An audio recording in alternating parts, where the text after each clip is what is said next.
Welcome to the world of science fiction. Don't forget to like and subscribe so you don't miss new stories. Enjoy the listening. Ambassador Vriven stood in the stark cold interrogation room, the sterile white lights casting harsh shadows. He didn't want to be here dealing with another human problem. The Galactic Council had sent him to this remote station, specifically to manage humanity's messes. He adjusted his uniform and took a deep breath before entering the room. The human prisoner sat at a steel table, hands cuffed but posture relaxed. Vriven's antenna twitched with irritation. The human's composure was unsettling. "State your name and rank?" Vriven ordered, his voice echoing in the small room. "Captain John Harris, United Earth Fleet." The human replied, his eyes steady and unflinching. Ran glanced at the data pad in his hand. "Captain Harris, you were intercepted on a mission to Proxima.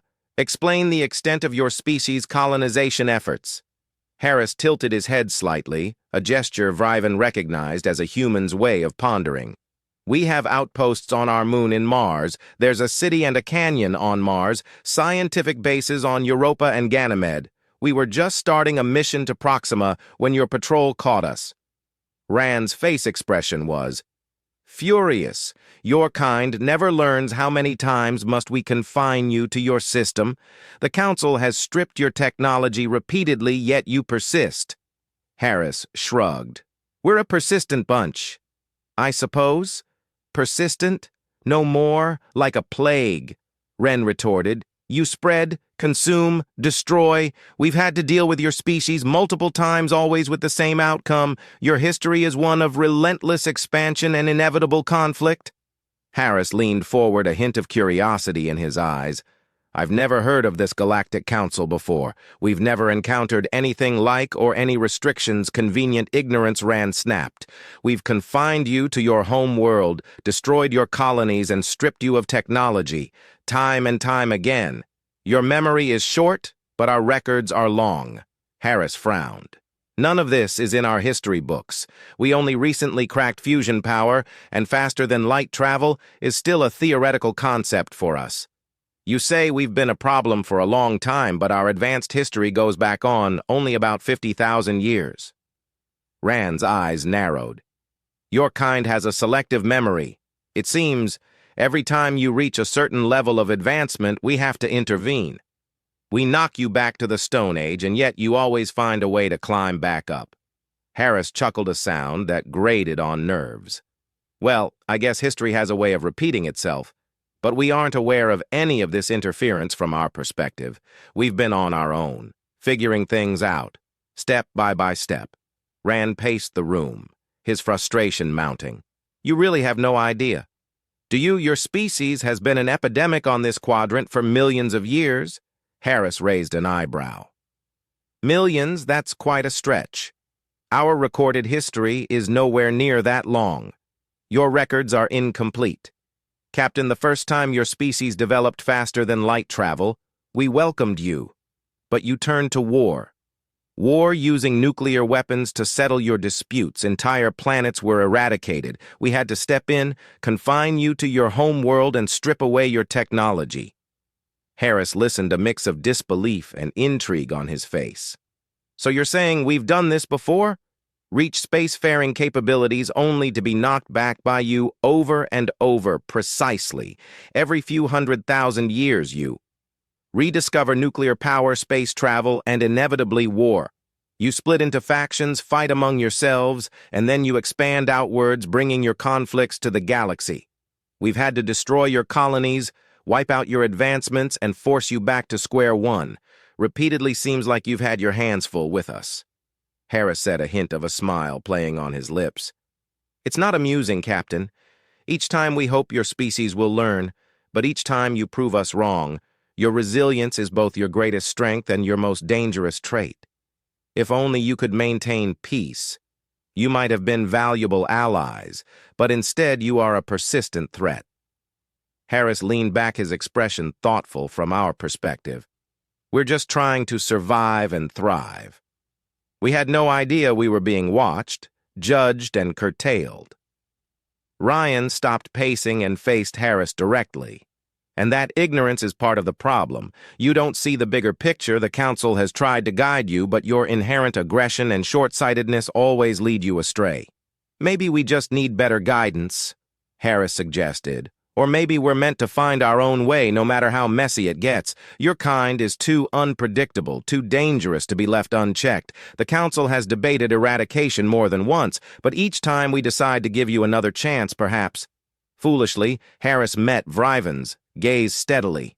We didn't ask for your interference. We didn't even know about it from our side. We're just doing what we can to survive, to explore, to expand. And in doing so, you threaten the stability of the galaxy. We encountered your very nature makes you a risk. We can't ignore. The conversation had reached a critical point. Ren felt a sense of unease.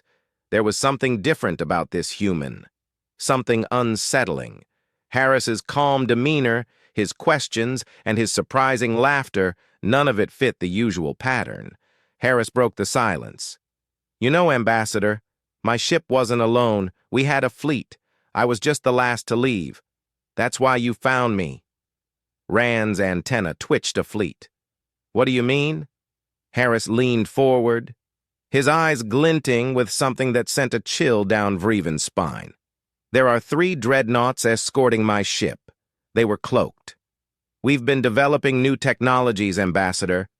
We've been communicating with other species, learning, adapting. Rand's heart pounded. This is not possible. We have been monitoring your species closely, clearly, not closely enough. Hara said, his voice almost casual.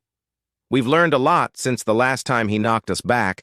We're not as primitive as you think.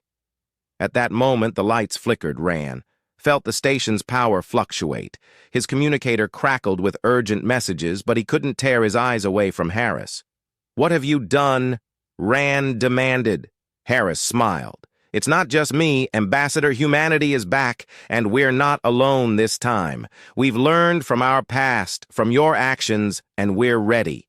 The lights went out, completely plunging the room into darkness. Emergency lights kicked in, bathing the room in a dim red glow. Rand's communicator was filled with frantic voices, reports of systems failing across the station. You planned, this Riven stammered. Harris stood, the cuffs falling away from his wrists, as if they had never been locked. We're tired of being knocked down. Brian, it's time we stood our ground. Rand's mind raced. The station was vulnerable. If what Harris said was true, a human fleet could already be here, cloaked and ready to attack. The realization hit him like a physical blow. You're making a mistake, Captain. This will not end well for your species, Rand warned. Harris shook his head. The mistake was thinking you could keep us down forever. We've adapted, we've grown, and now we're taking our place in the galaxy. Whether you like it or not, Ryan's communicator buzzed with a priority message. He glanced at the display, his heart sinking as he read the words. Multiple unidentified ships detected cloaked vessels surrounding the station. Harris moved towards the door, his movements confident and unhurried. Good luck, Ambassador, you're going to need it. The door slid open and Harris stepped out into the chaos. Beyond Rand stood frozen. The weight of the situation crashing down on him. The station's alarms blared, a deafening reminder of the imminent threat. Rand snapped into action, issuing orders trying to rally the station's defenses. But deep down, he knew it was too late. Humanity had returned more formidable and prepared than ever before. The Galactic Council's attempts to contain them had failed. Now they faced a new reality, one where humanity would no longer be subdued. The power flickered again, and Ven heard the distant sounds of explosions. The human fleet was making its move. He braced himself for the battle to come, knowing that the galaxy would never be the same. This time, the humans will not disappear into the night in silence. Subscribe to watch more amazing sci-fi stories.